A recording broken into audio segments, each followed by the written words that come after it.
Welcome to our channel. শুরু করছি আজকের সেশন। তো আমরা ডাব্লিউবিকেপি এবং পিএসসি ক্লার্কশিপ এক্সামকে মাথায় রেখে কিন্তু একদিন বিভিন্ন সাবজেক্টের অধ্যায়ভিত্তিক ক্লাস এবং একদিন কিন্তু প্র্যাকটিস সেট পর্ব আমাদের চলছে।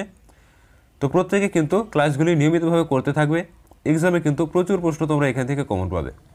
আজকের প্রথম প্রশ্ন দেখো, ভারতীয় কংগ্রেস প্রতিষ্ঠার সময়, অর্থাৎ ভারতের যে জাতীয় কংগ্রেস প্রতিষ্ঠার সময় ভারতের প্রথম ভাইসরয় কে ছিলেন? তো জাতীয় কংগ্রেস প্রতিষ্ঠাকাল সময়টা কত? তো সময়টা হচ্ছে 1885। এই 1885-তে কিন্তু জাতীয় কংগ্রেস প্রতিষ্ঠা লাভ করেছিল। তো এই সময়ে ভাইসরয় কে ছিলেন? তো সঠিক উত্তর হচ্ছে অপশন ডি, লর্ড ডাফরিন। তো এক্সামে কিন্তু মনে রাখবে এই জাতীয় কংগ্রেসের প্রতিষ্ঠাতা ও হিউম বা অ্যালান অক্টোভিয়ান হিউম। এক্সামে কিন্তু আসে, অবশ্যই মনে রাখবে। তো এখানে একটি গুরুত্বপূর্ণ তত্ত্ব কিন্তু উঠে আসে যে জাতীয় কংগ্রেসের সেফটি ভালভ তত্ত্ব, এর প্রবর্তককে। তো অবশ্যই কিন্তু মনে রাখবে ও হিউম। নেক্সট গুরুত্বপূর্ণ প্রশ্ন, যারা পিএসসি ক্লার্কশিপ এবং ডাব্লিউপি দেবে তাদের জন্য এই প্রশ্নটি ভীষণ গুরুত্বপূর্ণ, অবশ্যই স্টার মার্ক দেবে। দেখো, ইস্ট ইন্ডিয়া কোম্পানি দিওয়ানি লাভ করেছিল কার কাছ থেকে, সেটি কিন্তু জানতে চাওয়া হয়েছে। তো মনে রাখবে 1764 সালে কিন্তু বক্সার যুদ্ধ সংঘটিত হয়েছিল। তো এই বক্সার যুদ্ধে কিন্তু বাংলা, বিহার এবং উড়িষ্যার নবাব কে ছিলেন? বীর কাসিম। সেই সাথে অযোধ্যার একটি নবাব ছিলেন সুজাউদ্দৌলা এবং দিল্লির মুঘল সম্রাট দ্বিতীয় শাহ আলম। এই তিনজন একত্রিত হয়ে কিন্তু এই ইস্ট ইন্ডিয়া কোম্পানির বিরুদ্ধে যুদ্ধ ঘোষণা করেছিল। কিন্তু দুর্ভাগ্যবশত ইস্ট ইন্ডিয়া কোম্পানি জয়লাভ করে এবং বাকি তিনজন কিন্তু পরাজিত হয়। ফলে 1765 সালে, সালটা ভীষণ গুরুত্বপূর্ণ, 1765 সালে কিন্তু দিওয়ানি লাভ করে এই ইস্ট ইন্ডিয়া কোম্পানি কার কাছ থেকে? দ্বিতীয় শাহ আলম থেকে। তো মূলত প্রকৃতপক্ষে এই দিওয়ানি লাভের পরে কিন্তু বাংলা, বিহার এবং উড়িষ্যা, সেই সাথে দিল্লির যে ক্ষমতা, তো প্রকৃতপক্ষে ইস্ট ইন্ডিয়া কোম্পানি কিন্তু হস্তগত করে নেয়। তো মনে রাখবে সালটা 1765 এবং দ্বিতীয় শাহ আলম, যিনি মুঘল সম্রাট ছিলেন, এর কাছ থেকে ইস্ট ইন্ডিয়া কোম্পানি দিওয়ানি লাভ করেছিল। চলো নেক্সট দেখো, খুবই গুরুত্বপূর্ণ প্রশ্ন এখানে রয়েছে। এই যে কটি গ্রন্থ রয়েছে এবং যে কটি ব্যক্তি রয়েছে প্রত্যেকটা থেকে একটি প্রশ্ন কিন্তু এক্সামে থাকে, স্টার মার্ক দিয়ে রাখো। দেখো, রামচরিত কার লেখা?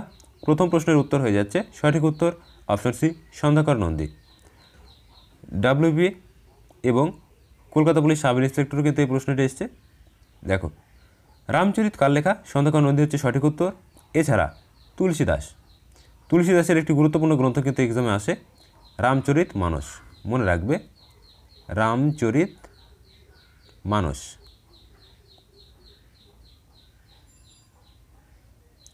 মানুষটা কিন্তু খুবই গুরুত্বপূর্ণ। চলো নেক্সট দেখো, ভারতের জাতীয় কংগ্রেসের প্রথম মহিলা সভাপতি কে ছিলেন? প্রশ্নটি কিন্তু প্রত্যেকে ভালো করে পড়বে। এইখান থেকে দুটো প্রশ্ন কিন্তু এক্সামে থাকে এবং প্রত্যেকে কিন্তু ভুল করে। কেন? দেখো, ভারতের জাতীয় কংগ্রেসের প্রথম মহিলা সভাপতি, এই জায়গাটা অনেকে খেয়াল করে না। তো ভারতের জাতীয় কংগ্রেসের প্রথম মহিলা সভাপতি ছিলেন কিন্তু সঠিক উত্তর হয়ে যাবে অ্যানি বেসান্ত। এবং যদি বলা হয় ভারতের জাতীয় কংগ্রেসের প্রথম ভারতীয় মহিলা সভাপতি, আবার বলছি ভারতীয় জাতীয় কংগ্রেসের প্রথম ভারতীয় মহিলা সভাপতি, তো সেক্ষেত্রে কিন্তু অ্যান্সার হবে সরোজিনী নাইডু। এই দুটো প্রশ্ন কিন্তু অবশ্যই মাথায় ঢুকিয়ে রাখো, এক্সামে কিন্তু প্রত্যেকে গুলিয়ে ফেলে। তো মনে রাখবে অ্যানি বেসান্ত হয়েছিল সভাপতি কত? 1917তে কিন্তু অ্যানি বেসান্ত সভাপতি হয়েছিলেন এবং সরোজিনী নাইডু হয়েছিল কবে? 1925। এই দুটো জিনিস মাথায় রেখো। চলো নেক্সট, ভারতের জাতীয় কংগ্রেস কোন অধিবেশনে পূর্ণ স্বরাজ দাবি করে? স্টার মার্ক দেবে, বহুবার এক্সামে এসেছে। দেখো, পূর্ণ স্বরাজ কথার অর্থ হচ্ছে আমরা স্বাধীনতা চাই। তো সঠিক উত্তর হচ্ছে অপশন সি, লাহোর অধিবেশন। সালটা মনে রাখবে 1929। চলো, তো এই লাহোর অধিবেশনটা কিন্তু ভীষণ গুরুত্বপূর্ণ। নেক্সট, ভারতীয় সংবিধানের কত নম্বর ধারা অনুযায়ী কিছু নির্দিষ্ট ক্ষেত্রে সুপ্রিম কোর্ট রাষ্ট্রপতিকে পরামর্শ দিতে পারেন? গুরুত্বপূর্ণ প্রশ্ন। সঠিক উত্তর হচ্ছে অপশান এ, 143-1 এবং 143-2 নম্বর ধারা। এই দুটি ধারা কিন্তু গুরুত্বপূর্ণ এবং এই ধারার বলেই কিন্তু সুপ্রিম কোর্ট রাষ্ট্রপতিকে পরামর্শ দিতে পারে। নেক্সট দেখো অপশন ডিতে যে ধারাটি রয়েছে গুরুত্বপূর্ণ, এটাকে একটু দেখে রাখবে যে 148 নম্বর ধারায় ভারতীয় যে ক্যাগ অর্থাৎ comptroller and editor general, comptroller and editor general অর্থাৎ ক্যাগ, এনার কথা কিন্তু উল্লেখ রয়েছে। এক্সামে কিন্তু বিগত বছরে এসছে, অবশ্যই মনে রাখবে। তো যতগুলি পয়েন্ট তোমাদের জন্য গুরুত্বপূর্ণ, প্রত্যেকটি তথ্য তোমাদেরকে জানানো আমাদের কর্তব্য, অবশ্যই তোমরা সেগুলি মাথায় রাখবে। এক্সামে কিন্তু এইখান থেকে হুবহু প্রশ্ন কিন্তু তোমাদেরকে তুলে দেবে। নেক্সট দেখো ওয়ার্ল্ড সয়েল ডের থিম কী ছিল? তো এটি গত বছরের সঠিক উত্তর দেখো option B, soil and water a source of life. Next দেখো ব্যাংক রেট সেই সুদের হারকে বোঝায় যেটাকে যে হারে ব্যাংকগুলি আমানতকারীকে টাকা ধার দেয়, যে হারে রিজার্ভ ব্যাংক অন্যান্য বাণিজ্যিক ব্যাংকগুলিকে ঋণ দেয়, যে হারে বাণিজ্যিক ব্যাংকগুলি শিল্প ঋণ দান করে এমন প্রতিষ্ঠানদের ধার দেয়। সঠিক উত্তর হচ্ছে অপশন বি, ব্যাংক রেট বলতে বোঝায় যে হারে রিজার্ভ ব্যাংক অন্যান্য বাণিজ্যিক ব্যাংকগুলিকে ঋণ দেয়। অর্থাৎ ব্যাংক রেট, রেপো রেট এবং রিভার্স রেট এগুলি কিন্তু রিজার্ভ ব্যাংকের সঙ্গে যুক্ত, অবশ্যই মনে রাখবে। নেক্সট দেখো অর্থ কমিশন হলো নিচের কোনটির সঙ্গে এই সংস্থাটি যুক্ত রয়েছে? তো সেটি কিন্তু জানতে চাওয়া হয়েছে। তো অর্থ কমিশন দেখো সরকারের বার্ষিক বাজেট তৈরি করার জন্য একটি সংস্থা, নাকি পঞ্চবার্ষিকী পরিকল্পনার প্রয়োজনে আর্থিক সম্পদ সংগ্রহ করার একটি সংস্থা, কেন্দ্র এবং আর্থিক পর্যালোচনার জন্য রাষ্ট্রপতি দ্বারা 5 বছর অন্তর নিযুক্ত একটি সংস্থা। তো সঠিক উত্তর অপশন সি হয়ে যাবে। দেখো রাষ্ট্রপতি অর্থ কমিশন গঠন করে থাকে আমরা জানি, এবং প্রতি 5 বছর অন্তর। চলো নেক্সট, কোন সাংবাদিক সর্বত্রভাবে নীল বিদ্রোহকে সমর্থন করেছিলেন? তো দেখো প্রশ্নটা কিন্তু একটু ঘুরিয়ে দেওয়া হয়েছে, এখানে মূলত পত্রিকাটা এক্সামে আসে। তো দেখো পত্রিকাটা না দিয়ে কিন্তু সেই পত্রিকার সম্পাদকের নাম তোমাদের কিন্তু বলতে হবে। তো সঠিক উত্তর হচ্ছে অপশন বি, হরিশচন্দ্র মুখার্জি। তো পত্রিকাটা মনে রাখবে হিন্দু প্যাট্রিয়ট, হিন্দু প্যাট্রিয়ট। এটি কিন্তু গুরুত্বপূর্ণ একটি পত্রিকা ছিল। নীল বিদ্রোহের কিন্তু যে সামাজিক চিত্র সেটি কথা কিন্তু তুলে ধরেছিল কে? হরিশচন্দ্র মুখার্জি বা হরিশচন্দ্র মুখোপাধ্যায় তার হিন্দু প্যাট্রিয়ট পত্রিকার মাধ্যমে। এই শিশির কুমার ঘোষ একটি কিন্তু পত্রিকা সম্পাদনা করতেন, মনে রাখবে শিশির কুমার ঘোষ থেকে একটি পত্রিকা যেটি নাম ছিল হচ্ছে অমৃত বাজার, মনে রাখবে অমৃত বাজার, অমৃত বাজার। চলো নেক্সট, রাজস্ব সংক্রান্ত নীতি নির্দেশ করে নিম্নোক্ত কোন সংস্থা? সেটি কিন্তু বলা হয়েছে। তো সঠিক উত্তর হচ্ছে অপশন ডি, সরকারি আয় ও সেই সাথে ব্যয় সংক্রান্ত নীতি। তো রাজস্ব সংক্রান্ত নীতি নির্দেশ করা হচ্ছে সরকারি আয় এবং ব্যয় সংক্রান্ত নীতি। নেক্সট, আমাদের দেশে বৈদেশিক মুদ্রার তহবিল রক্ষা কে করে? স্টার মার্ক দেবে। এক্সামে গুরুত্বপূর্ণ প্রশ্ন, বিগত বছরে এসেছে, ডাব্লিউবিসিএসে কিন্তু এই প্রশ্নটি রিপিটেড প্রশ্ন। তো সঠিক উত্তর হচ্ছে option A, reserve bank of India. তো আমাদের বৈদেশিক মুদ্রা যে তহবিল, তো তার বিভিন্ন যে সমস্ত রেপো রেট, রিভার্স রেট একটু আগে বলেছি, তো এগুলো কিন্তু সবই আরবিআই বা রিজার্ভ ব্যাঙ্ক অফ ইন্ডিয়া কিন্তু নির্ধারণ করে। নেক্সট, ভীষণ গুরুত্বপূর্ণ প্রশ্ন, স্টার মার্ক দিয়ে রাখবে। দেখো নিম্নোক্ত কোন ব্যক্তি আধিকারিক পার্লামেন্টের সদস্য না হয়েও পার্লামেন্টের যে কোনো কক্ষে আলোচনায় অংশগ্রহণ করতে পারেন? অর্থাৎ আমরা জানি সাধারণভাবে যে কোনো প্রার্থী যদি রাজ্যসভা অথবা লোকসভা এই দুটো জায়গার কিন্তু নির্বাচিত প্রার্থী হন, তাহলে কিন্তু তিনি আলোচনায় অংশগ্রহণ করতে পারেন। অথচ এখানে বলা হচ্ছে যে তিনি কোনো কক্ষের সদস্য নয়, অথচ তিনি অংশগ্রহণ করছেন আলোচনার ক্ষেত্রে। তো সঠিক উত্তর হয়ে যাবে অপশান বি, অ্যাটর্নি জেনারেল। এখান থেকে একটি গুরুত্বপূর্ণ প্রশ্ন কিন্তু এক্সামে আসে, ভারতের সর্বোচ্চ লিগ্যাল অফিসার, লিগ্যাল বা ল অফিসার, লিগ্যাল বা ল অফিসার কে? অবশ্যই কিন্তু অ্যান্সার করবে অ্যাটর্নি জেনারেল। এবং এক্সামে কিন্তু প্রশ্ন আসে অ্যাটর্নি জেনারেলকে কে নিয়োগ করেন? তো সেক্ষেত্রে মনে রাখবে রাষ্ট্রপতি কিন্তু অ্যাটর্নি জেনারেলকে নিয়োগ করে থাকেন। চলো নেক্সট, কবে সারা বিশ্ব জুড়ে ইন্টারন্যাশনাল সিভিল অ্যাসোসিয়েশন ডে পালন করা হয়? গুরুত্বপূর্ণ প্রশ্ন, সিভিল অ্যাসোসিয়েশন, সঠিক উত্তর হচ্ছে অপশান সি 7ই ডিসেম্বর। নেক্সট 10ই ডিসেম্বর একটি গুরুত্বপূর্ণ দিবস কিন্তু পালন করা হয়, এক্সামে কিন্তু আসে, প্রত্যেকে স্টার মার্ক দিয়ে রাখবে। 10 যে ডিসেম্বর এখানে পালন করা হচ্ছে বিশ্ব মানবাধিকার দিবস, বিশ্ব মানবাধিকার দিবস। নেক্সট, যে উপাদান রক্ত জমাট বাঁধতে সাহায্য করে তা হলো কি? তো আমরা জানি রক্ততঞ্চন। তো বিভিন্ন ভিটামিনের অভাবে যখন রোগ, এই রোগগুলো আমরা পড়ার সময় কিন্তু আলোচনা করেছিলাম যে ভিটামিন কে, সঠিক উত্তর হচ্ছে অপশান ডি, ভিটামিন কে রক্ত জমাট বাঁধতে কিন্তু সাহায্য করে। তো ভিটামিন কে এর অভাবে কিন্তু রক্ততঞ্চন ঘটে না, এই রোগটিকে বলা হয় হচ্ছে হিমোফিলিয়া। এক্সামে কিন্তু আসে যে এই রোগটিকে বলা হচ্ছে হিমোফিলিয়া।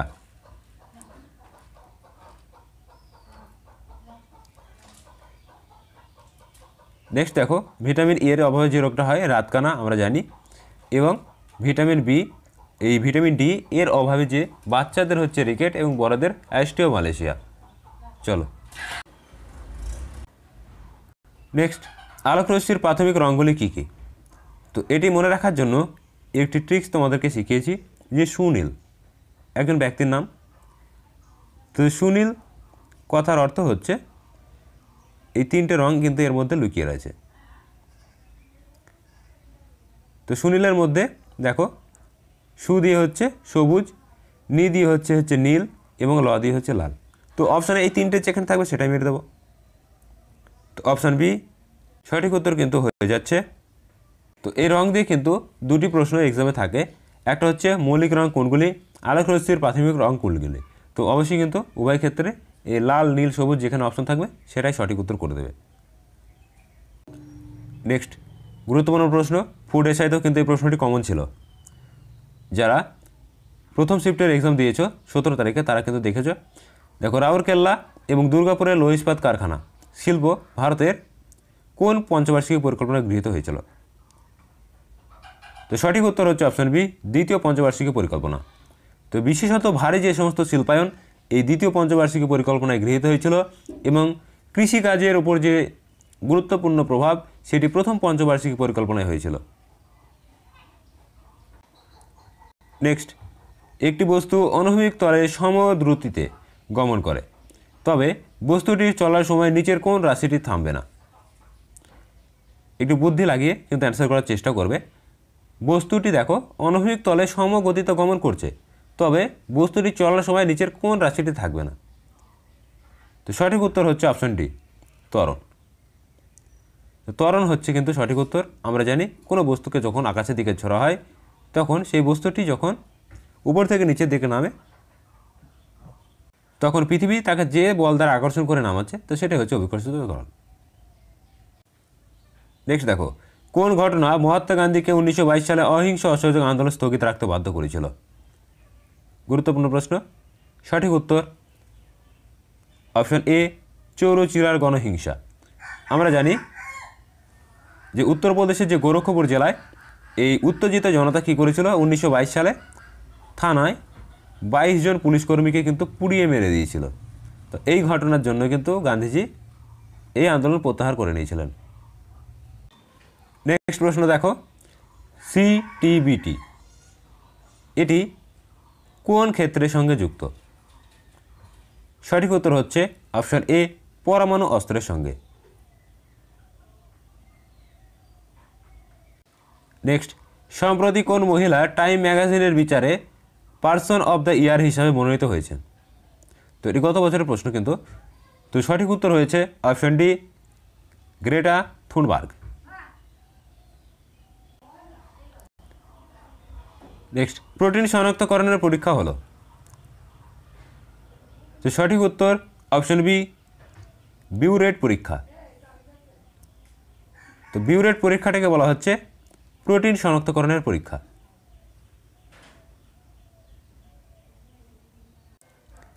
নেক্সট প্রশ্নটি ভীষণ গুরুত্বপূর্ণ, ইতিহাস থেকে অবশ্যই প্রশ্নটিকে স্টার মার্ক দিয়ে রাখবে, ভীষণ পরিমাণে কিন্তু এক্সামে রিপিট করে। দেখো, গুপ্ত বংশের কোন রাজা লিচ্ছবি দহিত্র নামে পরিচিত ছিল? তো লিচ্ছবি দরিদ্র নামে পরিচিত হচ্ছে অপশন এ সমুদ্রগুপ্ত। নেক্সট, সমাজের কোন শ্রেণীর মানুষ নিরন্তর মুদ্রাস্ফীতিজনিত মূল্য বৃদ্ধির জন্য সবচেয়ে বেশি ক্ষতিগ্রস্ত? মনে রাখবে যে সর্বাধিক ক্ষতিগ্রস্ত যদি হয় তো সেক্ষেত্রে অপশন ডি হবে সঠিক উত্তর, স্থির আয়কারী মানুষ। অর্থাৎ যাদের একটা নির্দিষ্ট সীমার মধ্যে কিন্তু আয় রয়েছে, যারা সমাজের নিম্ন স্তরে বসবাস করছে, তাদের কিন্তু এই মুদ্রাস্ফীতির ক্ষেত্রে প্রচুর পরিমাণে ক্ষতি হয়। কেন? মূল্যের দাম যদি বৃদ্ধি পায়, জিনিসপত্রের দাম যদি বৃদ্ধি পায়, সে কিন্তু তার ওই পারিশ্রমিক দিয়ে কিন্তু কিনতে পারবে না। তো এটাই হচ্ছে তার কাছে সবথেকে বড় সমস্যা।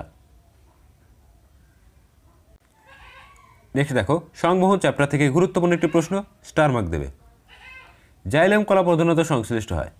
তো সঠিক উত্তর হচ্ছে অপশন বি, উদ্ভিদের জল ও খনিজ খাদ্য পরিবহনের সঙ্গে। তো মনে রাখবে এটা পরিবহন হবে না, এটা শোষণ হবে। দেখো আমরা জানি উদ্ভিদের দুটি কলা রয়েছে সংবহনের মধ্যে, একটি জাইলেম এবং ফ্লোয়েম। তো জাইলেমের কাজ হচ্ছে এই যে উদ্ভিদের জল এবং খনিজ লবণ যেটা মাটি থেকে মূলের মাধ্যমে শোষণ করে, এবং শোষণ করার পর সেটা বিভিন্ন যে পাতার বা রন্ধ্রে সেখানে কিন্তু প্রেরণ হয়ে যায়। এবার ফ্লোয়েম কী করে, এই সালোক সংশ্লেষের ফলে যে খাদ্যটা উৎপন্ন হয় সেই খাদ্যটাকে পুরো শরীরে কিন্তু ছড়িয়ে দেয়। এই দুটি কাজ কিন্তু উদ্ভিদের সংবহনের মধ্যে ঘটে থাকে।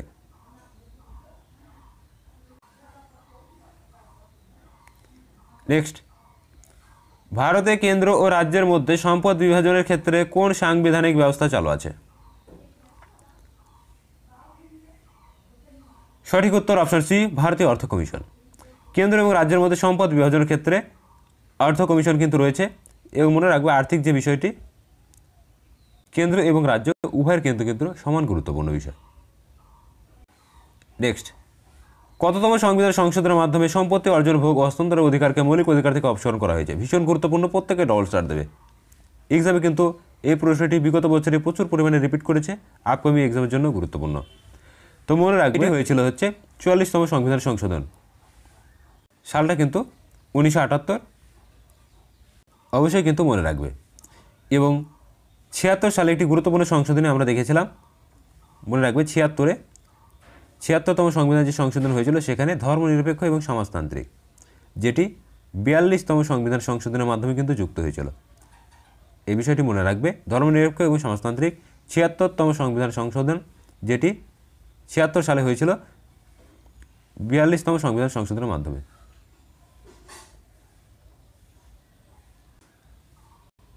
নেক্সট, সম্প্রতি কোন রাষ্ট্রায়ত্ত ব্যাংক নারীদের জন্য নারী শক্তি যে সেভিংস অ্যাকাউন্ট এটি চালু করেছে? সঠিক উত্তর option B, bank of India. Bank of India সাম্প্রতিক রাষ্ট্রায়ত্ত ব্যাংক যেটি নারীদের জন্য নারী শক্তি সেভিংস অ্যাকাউন্ট চালু করেছে। নেক্সট, গুরুত্বপূর্ণ প্রশ্ন, মাঝে মধ্যে প্রশ্নটি এক্সামে আসে, অবশ্যই স্টার মার্ক দেবে। দেখো, ভারত বাংলাদেশের মধ্যে গঙ্গা জল চুক্তি কবে হয়েছিল? সঠিক উত্তর অপশন সি, 1996 সালে। 1996 এখানে কিন্তু গঙ্গা জল চুক্তি ভারত বাংলাদেশের মধ্যে হয়েছিল। তো এক্সামে কিন্তু ভারত বাংলাদেশের গঙ্গা জল চুক্তি না দিয়ে ফারাক্কা যে জল চুক্তি এটাও কিন্তু আসতে পারে। তো সাল কিন্তু 1996, এটাই কিন্তু মনে রাখবে। নেক্সট, কাকে বলা হয় ভারতীয় রেনেসাঁসের ভোরের শুকতারা? গুরুত্বপূর্ণ প্রশ্ন, এক্সামে প্রচুর পরিমাণে রিপিট করেছে। সঠিক উত্তর হচ্ছে অপশন বি, রাজা রামমোহন রায়। নেক্সট, ডানকান প্রণালী নিম্নলিখিত কোন দুটি দ্বীপের মধ্যে অবস্থিত? বিগত বছর আসা প্রশ্ন। তো ডানকান প্রণালী এটি অবস্থিত অপশন বি, দক্ষিণ আন্দামান এবং ক্ষুদ্র আন্দামান। অনেক সময় কিন্তু গ্রেট আন্দামান এবং লিটল আন্দামান এটাও কিন্তু অপশনে থাকে, অবশ্যই কিন্তু দেখে তারপর অ্যান্সার করবে। নেক্সট, গুরুত্বপূর্ণ প্রশ্ন, হিমালয়ের পাদদেশে যে অঞ্চল অর্থাৎ নিম্নস্তর যে অঞ্চল সেটাকে কি বলা হয়? সঠিক উত্তর হচ্ছে অপশন এ, তরাই এবং ডুয়ার্স। তো তরাই এবং ডুয়ার্স সম্পর্কে কিন্তু বিস্তারিত ক্লাস আমাদের অধ্যায়ভিত্তিক ক্লাসের মধ্যে তোমরা দেখতে পাবে। তো এই সমস্ত বিষয়গুলি যখন করানো হবে তোমরা কিন্তু খুব সহজে বুঝে যাবে যে প্রত্যেকটা প্রশ্ন কেমন এক্সামে আসে। তো ক্লাসগুলি নিয়মিত করার চেষ্টা করবে। আমরা কিন্তু অধ্যায়ভিত্তিক ক্লাসের মধ্যে ডিটেলসে এমন কোনো প্রশ্ন কিন্তু তোমাদের বাদ থাকবে না যে তোমাদের ওই ক্লাসের মধ্যে থেকে আসবে। নেক্সট দেখো, কাউন্সিল অফ বার ভাইস কে সংগঠিত করেন? সঠিক উত্তর অপশন এ, নানা ফড়নবিস। নানা ফড়নবিস থেকে একটি গুরুত্বপূর্ণ প্রশ্ন বিগত বছরে এসছে, মারাঠা জাতির চাণক্য বা ভারতের কৌটিল্য কাকে বলা হয়? অ্যান্সার করবে নানা ফড়নবিস। চলো নেক্সট, নিচের কোনটি ভারতের ইংরেজি শিক্ষার ম্যাগনা কাটা রূপে পরিচিত? ভীষণ গুরুত্বপূর্ণ প্রশ্ন, প্রত্যেকেই ডবল স্টার দেবে। ম্যাগনা কাটা নামে পরিচিত কে? সঠিক উত্তর অপশন ডি, এডুকেশনাল ডিসপ্যাচ 1854। অপশনে কিন্তু উডের ডিসপ্যাচ 1854 কিন্তু থাকতে পারে। অ্যান্সার একটু ঘুরিয়ে দিলে কিন্তু তোমাদের সমস্যা পড়ে যেতে হবে। প্রত্যেকটি বিষয় মনোযোগ সহকারে দেখে রাখবে। উডের ডিসপ্যাচ 1854 প্রকাশিত হয়, তাই বলা হচ্ছে এডুকেশনাল ডিসপ্যাচ, যেটাকে ম্যাগনা কাটা রূপে কিন্তু পরিচালনা করা হয়। নেক্সট দেখো, সম্প্রতি কোন রাজ্য ভগবন্ত মান সরকার থান্ডে দুয়ার স্কিম এটি কিন্তু চালু করেছে? তো কে করেছে এই ভগবন্ত মান্না সংস্কার থান্ডে দুয়ার? তো এটি চালু করেছে হচ্ছে পাঞ্জাব রাজ্য। নেক্সট, ভারত সহ উন্নয়নশীল দেশগুলিকে WTO কি নির্দেশ করে দেয়? WTO কথার অর্থটা কিন্তু মনে রাখবে, WTO ওয়ার্ল্ড ট্রেড অর্গানাইজেশন। চলো, তো ওয়ার্ল্ড ট্রেড অর্গানাইজেশন এর সদর দপ্তরটাও কিন্তু এক্সামে আসে, তো মনে রাখবে জেনেভা, সুইজারল্যান্ডের জেনেভাতে কিন্তু অবস্থিত। তো দেখো, WTO এর যে নির্দেশ, সেই নির্দেশটি হচ্ছে অপশন সি, বৈদেশিক বাণিজ্যের ক্ষেত্রে উদারীকরণ এবং সহায়তার নীতি। নেক্সট প্রশ্ন, নিচের কোনটি সংবিধানের মৌলিক অধিকার হিসেবে স্বীকৃত নয়? আমাদের বর্তমান কিন্তু 6টি মৌলিক অধিকার কিন্তু রয়েছে, ভীষণ পরিমাণে এক্সামে আসে। বর্তমানে কিন্তু 6টি মৌলিক অধিকার রয়েছে এবং 11টি মৌলিক কর্তব্য রয়েছে। তো দেখো, নিচের কোনটি মৌলিক অধিকারের মধ্যে পড়ছে না? সঠিক উত্তর হচ্ছে অপশন ডি, যথেষ্টভাবে জীবিকা অর্জনের অধিকার। নেক্সট দেখো, বিলগ্নীকরণ নীতি কীভাবে কাজ করে? সঠিক উত্তর অপশন বি, রাস্তা এবং এত সংস্থাগুলি ইকুইটি, মূলধনের যে খোলা বিক্রয়। তো খোলা বাজার অর্থনীতির কথা আমরা জানি, ইকোনমিক্সে তোমরা যখন বাজার অর্থনীতি পড়বে, তো এখানে দেখবে খোলা বাজার বা মুক্ত বাজার অর্থনীতি বলে একটি বিষয় রয়েছে। তো তার মধ্যে কিন্তু এই বিলগ্নীকরণ নীতি কিন্তু কাজ। নেক্সট, সূরদাস কে ছিলেন? তো মনে রাখবে, সূরদাস ছিলেন হচ্ছে আকবরের রাজসভার সভাকবি।